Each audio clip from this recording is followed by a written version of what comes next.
G'day guys, I'm Nick from All Terrain Warriors and I'm here with Ben Shervey from Shervey Power Products. He's going to give us a rundown on a Shervey Aussie Expedition system that we fit to our canopy builds. Yes, thanks for that one, Nick. Nick and the boys here at All Terrain obviously fit heaps of these Aussie Expeditions. So this will be a bit of a rundown on how to use it and some of the key things you should probably know about it when you're out and about on the tracks. So we might lead with the touchscreen, which tends to be everyone's first question. How do we operate it? So obviously you touch it to wake it up, and from there along the bottom you can click all your various tabs which go to your different menus. So your overview is your main one, and that's what we're going to focus on for this because that's the key one that you need to know about to operate it. You can sort of touch it again and you can scroll through via various screens and menus. So you've got right over on the far right hand side, you've got your settings tab, which chances are good you won't really need to go into here. You've got your notifications tab, where if you have an error or an alert you need to know of, that's where it'll pop up. You've got your levels set up, which is where you can see any of your temperature sensors that are hooked up. There's always one which reads the internal temperature of the Aussie Expedition, and that triggers the cooling fans if it ever gets too warm inside. It'll also read any of your water tank levels if you've got water tanks hooked up to it as well. Moving over to the overview tab, you can see your general power system screen. You can obviously see your battery percentage, you can see what your alternator's putting in, you can see what the solar's putting in, and when you plug into mains, there's actually a third box that pops up, and then you can see what mains input is when you're charging off mains. Yeah, okay. That's it. And then over here on the right hand side, you can see your outputs. So you can see your DC loads, DC being your 12 volt or your 24 volt loads, and then your AC loads being your 240 volt loads. So you can see what you're using with your microwaves, your toasters, your kettles, your air fryers, all that sort of stuff. And then obviously on those AC loads, turning the inverter on and off is definitely one of the big things about these systems. So what I've done here is you touch this screen, go up in the top left corner, there's a little picture of two switches. You can press that, opens up the control area for the inverter, and this is where you can change it between on and charger only for when you're not using mains. So to explain that a little bit more, obviously when you're in the on position, you press set, it turns on all your power points, you can use all your 240, but when you're not using your 240, that's sitting there running, wasting power effectively. You're making the 240 but you're not using it. So when you're not using it, instead of having it on, we recommend you put it in the charger only position. And what that does is it turns off all the 240, so you're not going to be running your various appliances around there, you're not wasting power. However, it still allows you to plug into mains, and that way you can charge. If your battery system gets low, or if you've got it in your shed at home, you're not using it, you plug it in, it'll run your power points, and it'll charge your batteries all off mains. Okay. So they're your two positions that you'll pretty much only ever need to put that inverter in. The last screen here is the brief, and the idea is it sort of summarizes most of this information on just one screen, but you will find that for the majority of the time, you'll just spend your time on this overview screen. It tells you nearly everything you need to know about your electrical system. Yeah, okay, so this screen's a little bit different to the one previous screens that we've been fitting in our trucks. Yeah. I know our trucks have definitely got the old screen, so there is possibly a software update we can do? Yes, so you can overhaul all those old screens up to this new OS. So you can go into, connect it to Wi-Fi, go into the firmware version and update it. It's a pretty easy overhaul. Obviously, all your new systems that you get off us will just come with this screen. Okay. Obviously, we were only really running the fridge and the lights off this power system at this stage. Yep. What are some of the other features we can hook into with the blue buttons there? Yeah, so sweet. As you said, at the moment you're only using the one, which does the lights, and the fridge is hardwired in, so you turn it off in and out of the fridge. That's how you guys have cabled it up, which is exactly what we recommend. That's beautiful. So these 5 switches here, you've got 20 amps per switch and 20 amps per row. So you can actually run some fairly heavy duty stuff off these. You could run a pump off there or some additional lighting around the place. Some people use them to trigger a relay to control a compressor. Those are the sort of things you just use for standard DC switches. For your 240 volt stuff, obviously you've got this power point on the front, and if you guys wire up more power points around the place, you can do that. With the inverter on? Yes, with the inverter on. Yep. When they have got the system on and something's not working, what's the first things they need to look at? Yeah, okay, so that's probably a good point to touch on, I suppose. So it does depend on what's not working, I suppose. But for example, if your power points aren't working, one of your quickest and easiest things to get to are your safety switches on the front. So obviously you've got your input one, your AC in, which is your charging off mains. So if you're plugged in and it's not charging, first thing to do is check that little fella. And then if your output side of things is not working, well then you've got your output breaker. So that's what controls all or looks after all the power points on the output side. So pretty much both of these guys should always be in that up position. If they've tripped into the down position, chances are good you've either used too much power or you've got a fault. So pretty much a customer can very safely just trip that back up again, and if it stays on, chances are good they just plugged in 2 microwaves or something silly and they've tripped it. However, if it immediately trips again, well then they know they've got a 240 volt fault and they know they can call their Sparky or whatever they need to do to identify the fault. Okay. So that's the 240 volt part covered. And then the next thing there is obviously the 12 volt stuff. So there is a fuse access panel on these that you can take off and access. Yeah, and which needs to be, take the fridge out on our builds. We need to remove the fridge to get to those fuse panels. Yep. It is the sort of thing though that generally if you're popping fuses in that area, it's normally a fairly substantial sort of thing. It's not something that you normally accidentally do. Like it's not quite like the 240 where it's very easy to overload. You've very obviously pinched a cable or drilled into something, or it's the sort of thing that you've generally shorted it is the problem. Yeah. Things like your lighting, unless one of them has an internal fault, and even then it's fairly unlikely for it to just blow a fuse. That's the only time you'll have to be taking the fridge out and getting in there, obviously. Yeah, okay. We've got a few 12 volt sockets down the bottom there. Yes, that's a good point right there. So we've got our USB-C and USB-A port. They're both fast charged, so the USB-A is 18 watts. So that'll charge nearly any smartphone at a pretty reasonable pace, not like your old slow USB-As used to be. And then you've got your USB-C, which is your really fast charge. So 65 watts, nearly every phone on the market, that'll max out the charge speed on a standard phone, and even tablets and things. But even laptops at 65 watts, you'll actually find that'll charge up a laptop reasonably quickly as well. Yeah, okay. So really high output there. We've obviously fused it nice and high to ensure you can use that.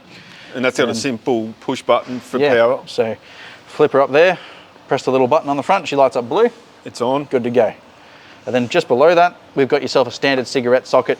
These days, we do find most people use Anderson plugs for most things, and a lot of them will have Anderson plugs around their truck or whatever they decide to do. But this just means if you've got a basic battery charging thing that you want to top up, or any of your old school accessories, you can plug that in there. It's obviously fused and ready to go as well, so you just plug it in, no button required, and it'll operate. Okay. I find that the USB tends to be what most people use the most. Yeah, Charging up phones, laptops, whatever. Yeah. Yep.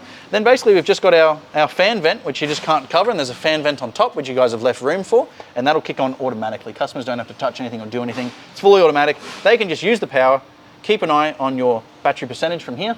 Obviously these systems, you can run them right down to 0%. They'll turn off at 0, and then you can either plug it into mains, put it in the sun, start the truck up, and it'll automatically wake that battery back up and start charging. Yeah, so as a standard with our builds, when we do the Aussie Expedition system, we run a 300 amp hour lithium battery, which is also a Shervey product. If you want to touch a little something about that. Definitely. These systems here, obviously, we'll have a look at the components in there in a bit, but they've got a very high charge speed and a very high discharge speed. So to make sure that we can meet the requirements of this sort of system, they're fully bus barred internally. So right from the cell to the BMS to the battery terminals is fully aluminium bus barred. There's no current carrying cables inside of it. And that's why they can actually cop the huge charge speeds that this system's capable of. So to give you an idea, you can spec these systems up to 100 amps of alternator charging, 100 amps of solar charging, and 120 amps of battery charging. Yeah, wow. And you can do all that at once. So that's up to 320 amps of charge speed. By the time you spec it that high, they should probably be optioning for 2 batteries. Or a 600 amp upgrade? When you fully max out the charge specs, definitely 2 300s. Okay. But the 300 and the 600 as a standard Aussie, it's very easy to just go either a 300 or a 600. That'll work happily for a base package Aussie Expedition. And the specs on that are still phenomenal. You're still going to have bare minimum 30 amps of DC-DC charging, 50 amps of solar charging, 120 amps of mains charging, heaps of power. But for those customers that really want to push it to the limits, that's where you can tick those extra couple of boxes, and then you can have a monstrous power system if you want it. Or you go the extra 30 amp DC to DC. Yes, so that's another one on the more standard package. Yep. Pretty cost-effective little upgrade. Take it up to 60 amps of alternator charging instead of 30. Yep. Keep the same 50 amp solar controller, and you've got yourself a very, very capable off-grid package. Yep. And inverter-wise, 3,000? 3,000 as standard in every Aussie Expedition. Yep. So that'll run pretty much, if it's an appliance that has a 10 amp plug, it'll nearly run any single one. Okay. Yeah, so generally 10 amp plug's 2,400 watts. So the majority of 10 amp appliances, as long as you're running one at a time, standard household microwave, standard kettle, standard toaster, you don't need to buy camp versions of the stuff. You can grab the same one you have at home. If you've got a beautiful coffee machine that you like using and you don't want to compromise, the idea of these things is no compromises. Yeah, well, that's the biggest thing. Off-grid, we got air fryers now, we've got induction cooktops, you know, we still got your 240 kettle, we still got your toaster, which is all can be run through that inverter, but obviously you need to know how much it can run at once. You've got to be sensible about it. I generally tell people use a bit of common sense. You know, if you're using the coffee machine, you don't also then go ahead and turn on the toaster. You know, you wait till the coffee's made and then you make your toast. Yeah. It's one of those things. Obviously, they suit the theme of the truck. You know, you've got all this space to carry all this sort of stuff. Yeah, definitely. You're already pretty much at no compromises by the time you've got one of these All-Terrain Warriors builds, and that the power system sort of matches that theme. Yeah, that's right. that's pretty much nearly everything on the Aussie Expedition. Have you got any particular questions now? One thing you did mention, these systems can be Bluetoothed to the Victron app. Is that correct? They certainly can. So obviously you've got the touchscreen for your main overview, and for most people that's generally enough. A lot of Victron systems don't have the touchscreen, and that's where they really love that Bluetooth app. But it also can be handy when you're sitting around the campfire and you're in your chair and you don't necessarily want to get up, or if your passenger wants to see what your battery's up to when you're cruising along, you can obviously whip out your smartphone. It's all Bluetooth, so you don't need to have Wi-Fi connectivity or anything like that. You can be out in the sticks with no service. Okay. And you can actually connect straight to it. You can see how full your battery is. You can see what your solar's doing. You can see what all that stuff's going on. Most people just use it for battery percentage though. Yeah, right. Quick look, see how full their battery is, and realistically that's most of what they need to know. Yeah, so potentially you can remote access, you can be in Bundy at Solar and Sat, and you can be seeing what your truck's doing? Yeah, logged onto a truck in the bush. Yeah, so you can certainly do that. Obviously, a lot of these trucks run Starlink systems, or they might be at their home where they're connected to Wi-Fi. And as long as it's connected to internet, the customers can actually create a Victron account, and they can remote into it from anywhere in the world and see what's going on. Yeah, that's a good feature. Yeah, some people even have it set up so that if the battery's about to go flat, it sends them an email notification. Especially if they're for people that might live in a city and they can't store their truck and they pay to have it stored somewhere. If that company, someone kicks the lead out and it's running fridges and it's about to go flat, obviously, one of the only ways you can kill lithium batteries by over discharge is if they go flat and it stays flat for a long period of time. That can kill a lithium battery. Yeah, right. So people can pre-configure these. At 10%, they get an email and go, hey, why is my system at 10%? It's supposed to be plugged in. They can call up the storage company, or they might check their wife at home to check what's going on, or whatever their situation is. Yeah, and they know to have a quick look, make sure everything's all good. Yeah, that's a great feature. Pretty handy for sure. So Ben, thanks for giving us a rundown on that installed system, but we've actually got one of these on the bench just here. If you want to give us a quick rundown, we can go through that. Yeah, perfect. I'd like nothing more.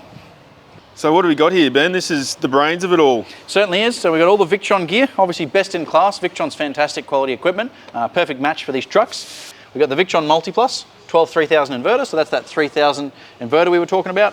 Has 120 amps mains charger built in, and obviously it has the transfer switch built in as well. So we've taken care of all the 240 volt stuff. It just gets bolted in, pre-wired, pre-programmed, ready to go. Absolute monster of a unit. Got the 50 amp solar controller as standard, so that lets you run about 700 watts of solar through it. So obviously you guys normally put the two 240 watt Shervey panels. Yeah, that's on right. These trucks, so 480 watts, and they could even add an extra panel really onto their canopy or something if they wanted to. Rooftop tent. Exactly. Yep. So heaps of solar input for that guy. As standard, we have a 30 amp DC-DC charger on them. Obviously with our Generation 2 models actually going to be coming with the latest 50 amp model, once Victron can supply us with them. Okay. And of course, at the moment, you guys have been optioning an additional 30 amp for customers that want it. So 60 amps of alternator charging, 50 amps of solar charging, 120 amps of mains charging, and that is all simultaneous. Yeah. So you don't turn one off to run the other. That's all at once. Yeah, so. Yeah, definitely having that 60 amp DC to DC off the alternators really gives it that boost when you're driving your truck, or if you just simply need to charge the battery quickly. Yeah, exactly, and that's where these trucks are awesome as well. Their alternator, as standard, can handle the 60 amps quite happily. Yeah.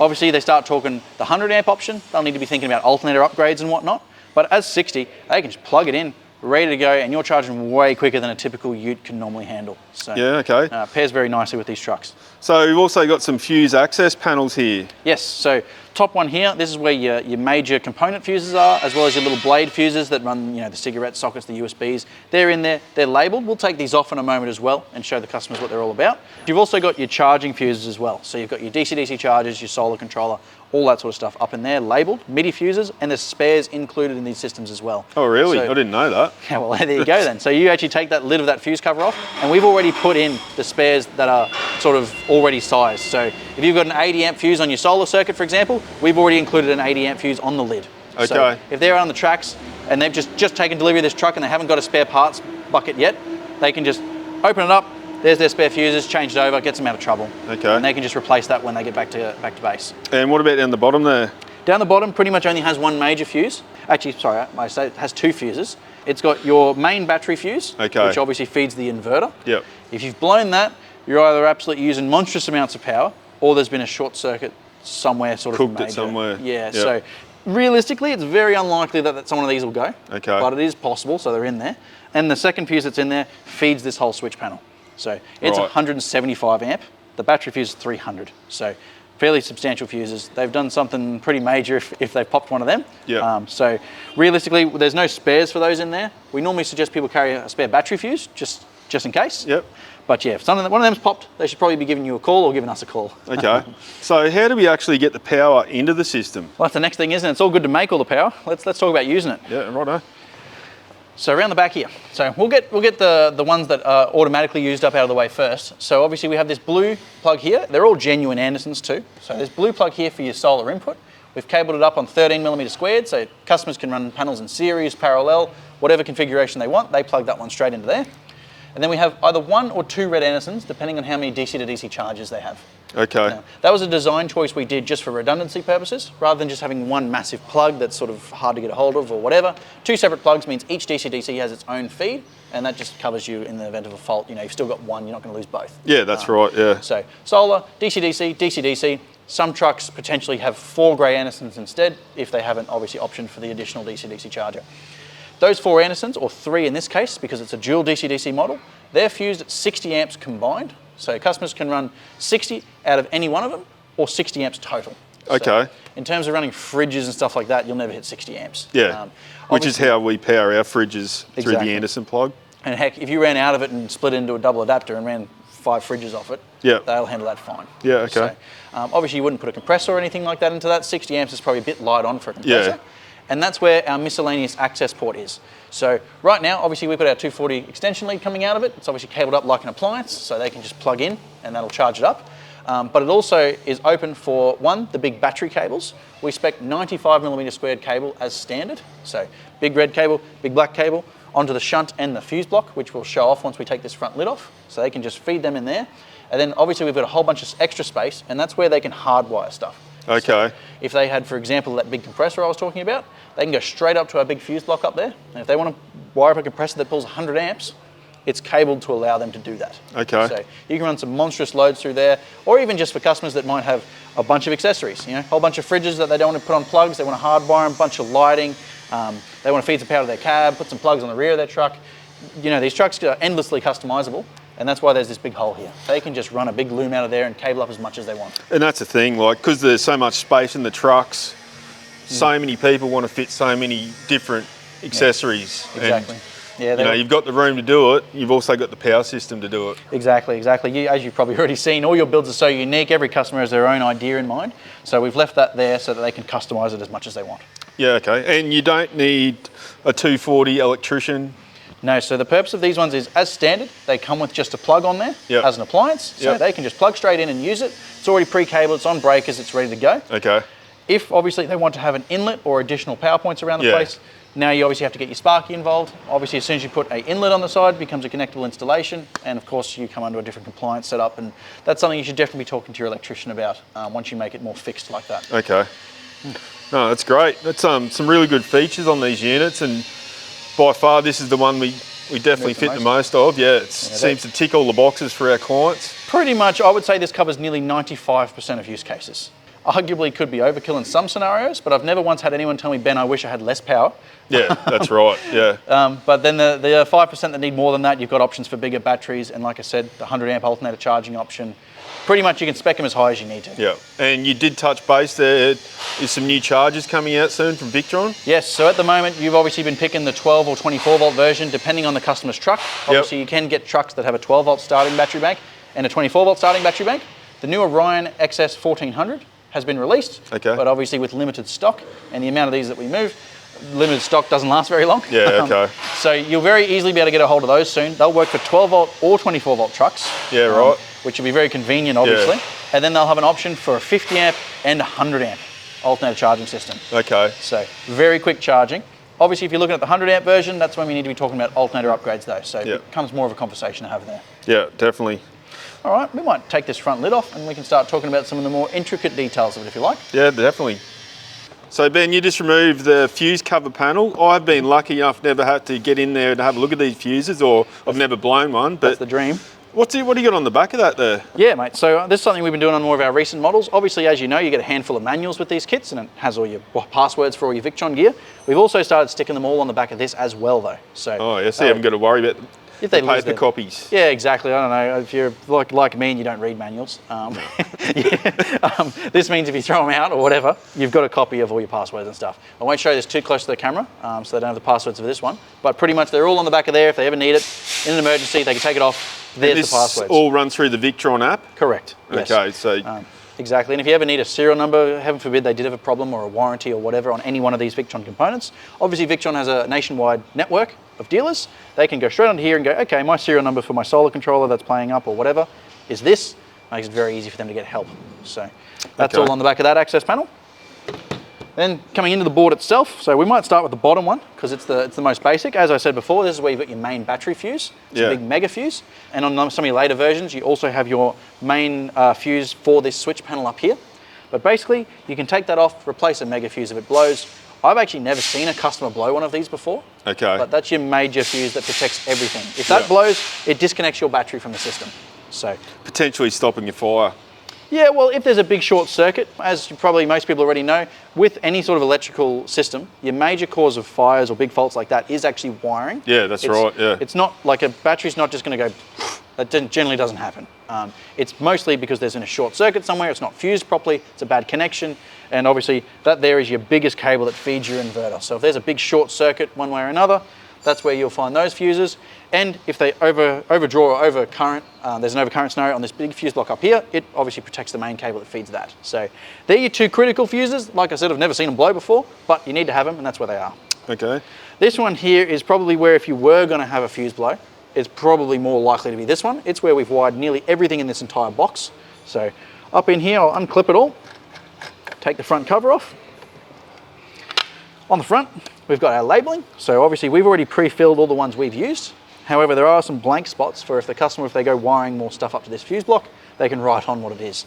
It's handy, you might think you'll remember it, but 4 years later, when you're out on the tracks and you have an issue, you're not gonna remember it. Don't kid yourself, write it on the front. That's right. And then in here, we've got our 4 MIDI fuses. We're already using 3 in this particular board, and we've provided spares for every single one of these as well on the back of the lid. Yeah, it's a great little feature. It is, so every single fuse that we've used, we've given you a spare for. So no matter what fault you do have, you have a spare for it on here already. You should carry some spares of your own, obviously, but this will get you out of trouble if you need to. Got the MIDI fuses for your high current stuff, that's all your chargers and things, and a spare if the customer wants to put a compressor in or whatever, they can easily do that. And above that, you've got all your blade fuses. That's where all your switches are ran off, your little USB sockets, all your small stuff are on those little blade fuses. Yeah, okay. And same deal, a couple spares there for the customer to wire up. All labelled on the back of the sticker? All written on here, the size that we use, what it is, all that stuff's already on there. Yeah. So really, really handy if you ever need to access it. Obviously, hopefully you never need to get in there, but if you do, all the stuff you need to get it tackled is right there. Well, that's pretty much everything a customer could ever really need to get to. But when you're fitting it, and just for people that want to know that bit extra detail, how about we rip this front cover off and actually see what's under the hood, hey? Yeah, give people a look what's going on behind here for sure. Yeah. This is really digging into it. What have we got going on underneath here? There's a lot going on here. Most customers will never ever look in here, but obviously I know your boys do when they go to install it, and this is obviously how they can route cables and fit additional things to this board. So we'll run through a couple of design choices and talk about where some of the things are. So obviously, got our solar controller, got our DC-DC charger. Now for aesthetic reasons, of course, we've stepped them out a bit, but it's also created space for us. So behind this solar controller, we've put the Turbo GX. That's the unit that drives the touchscreen, and that's actually where they can plug in their comms cables, their water tank sensors, temperature sensors, all that sort of stuff can be accessed from behind this. Come down a bit, we've got our DC-DC charger, and we've actually fitted an additional shunt in behind that. So not the battery monitoring one, but a separate one. And what that does is it gives our newer boards the alternator reading. Okay. On that front screen there. So that's tucked behind. Another thing that the customer will never need to get to, but that's where it is. It gives us access to our cooling fans. So I like to think we put a lot of thought into this. We haven't just grabbed an off-the-shelf 12-volt fan. They tend to suck, to be honest. We've actually grabbed some computer fans, spliced them and put them on plugs. And the idea is these have a 300,000 hour design life. So wow. They can just run and run and run and run. So 2 fans are standard on the Aussie Expedition? As standard, yep. So you got 1 in, 1 out. And obviously that's where you can jam everything up in there, and you're not going to have stuff overheating. And they're triggered by temperature. So we've got a temperature probe that's tucked in here. So it's over in this corner here. Measures the ambient temperature inside this box, and that's what actually triggers those fans. And that way they're not just running, pushing dust through it for no reason. They're only going to be running once the ambient temperature gets high enough to kick in. So silly question. What temperature roughly was that? So as standard, we have it set to click on at 30 degrees. Okay. So pretty conservative. Like obviously this gear doesn't start to derate until 40. And then even then, with active fan pushing through it, you can actually push ambient temperatures even higher. They'll keep operating up to 60, I believe, Victron gear will. Okay, yeah, because these canopies... They can definitely get warm. Yeah, especially you head out to the deserts and stuff. But if you've got airflow pushing past them, it's getting the hot air out of there, and they'll perform very well, even in very hot climates. So that's something that the Aussie Expedition, we wanted to have active cooling on. That was, once again, no compromises has been the design here. And then even joining it all together. So obviously we've used this composite material here, and the idea of it is instead of building it out of alley or something conductive, we have so many cables pushing through here, and we understand that customers are going to be routing cables through here if they're doing a DIY fit out or whatever. And if you're running down corrugations up Cape York or whatever you're doing, and there's cables rubbing, obviously, you know, if you put it in split loom and stuff, you can work around alley and things like that.